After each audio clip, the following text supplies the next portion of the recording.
우리는 왜 송과 친선 관계를 맺냐면 저 송이란 나라는 중국 역사에서 가장 군사력이 약한 국가예요. 그러니까 문화적으로는 되게 발달돼 있어요. 저 송이란 나라를 세운 게 조광윤이라는 사람인데 얘가 문치주의를 표방해요. 그러다 보니까 상대적으로 군사력은 약화돼 있는데 문화적으로는 되게 발달돼 있어요. 그래서 아주 유명한 송나라의 3대 발명품이 있어요. 뭐게요? 학교 다닐 때 배우셨는데 송나라 3대 발명품? 나침판. 요게 이제 서양에 넘어가면 콜럼버스나 마젤란 같은 애들이 장거리 항해가 가능해지는 거예요. 또 뭐가 있냐면 화약. 대포를 쏠 수 있게 된 거예요. 그 다음에 금속활자. 물론 금속활자는 우리가 빠르긴 한데 송나라에서도 금속활자는 나와요. 그러니까 얘네가 군사력은 되게 약한데 문화적으로는 되게 발달되어 있는 거예요.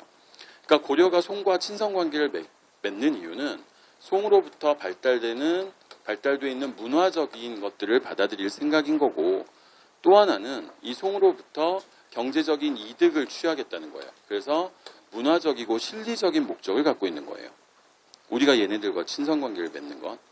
반면에 송이 고려와 친선관계를 맺는 목적은 뭘 것 같으세요? 이 군사적인 목적이에요. 무슨 말이냐면 지금 송나라 북쪽에 요라는 거란족이 세운 나라가 있어요. 이 요 나라가 노리는 것은 한반도겠어요? 중국 대륙이겠어요? 여러분 같으면 어디 갖고 싶어요? 중국 대륙 갖고 싶어요? 한반도 갖고 싶어요? 중국 대륙 갖고 싶죠.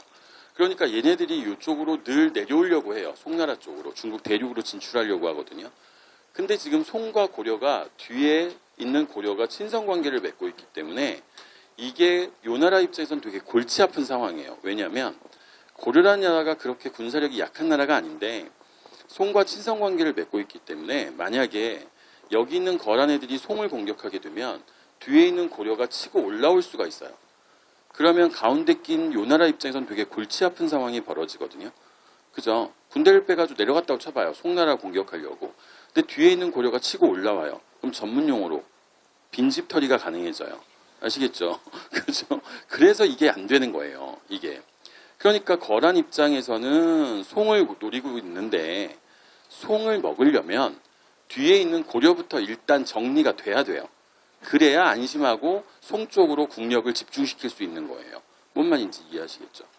그러니까 이제 거란 입장에서는 뒤에 있는 고려와 송과의 관계를 끊을 필요가 있었던 거예요. 그래서 거란 애들이 쳐들어와요. 이게 거란의 1차 침입이에요. 거란의 1차 침입이 있었어요. 당시 고려의 왕은 성종이셨어요. 성종 때 거란이 1차 침입을 해온 거예요. 그러니까 조정이 난리가 난 거예요. 우린 지금 전쟁 준비를 하고 있지 못한 상태였거든요. 근데 전쟁 준비를 하지 않은 상태에서 지금 전쟁이 터진 거예요. 그러니까 당시 고려에서는 난리가 났으니까 고려 쪽에서 무슨 얘기가 나오냐면 이 전쟁에서 지금 우리가 거란을 상대할 수는 없다. 그러니까 거란을 좀 돌려보내자. 근데 전쟁을 일으켰는데 얘네가 그냥 가란다고 가겠냐. 그러면 그냥 안 갈 것 같으니까 어떻게 할까. 그래서 당시 고려 조정에서 나온 이야기가 뭐냐면 서경 이북의 땅을 떼주자. 그러니까 땅을 좀 주는 조건으로 화친을 맺어서 얘네들을 돌려보내자. 이런 얘기가 나와요. 그래서 이걸 뭐라고 부르냐면 땅을 분할해서 떼준다고 그래서 이걸 할지론이라고 얘기해요. 안 적으셔도 돼요. 제가 처음 오신 분들 들으세요.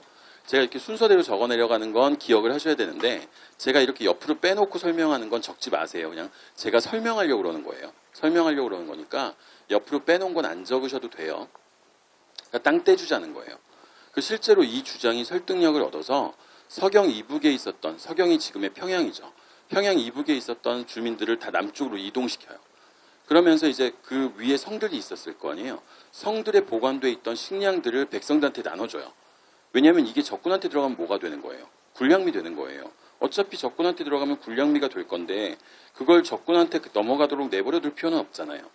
그래서 이주하는 백성들에게 지금 보시는 식량들을 나눠줬어요. 근데 그러고도 남아요. 식량이. 그러니까 당시 고려 조정에서 어떻게 하냐면 이 식량을 바다에다 던져버려요. 어차피 적군에게 들어가서 군량미로 쓸 바에는 버리는 게 낫다는 거죠.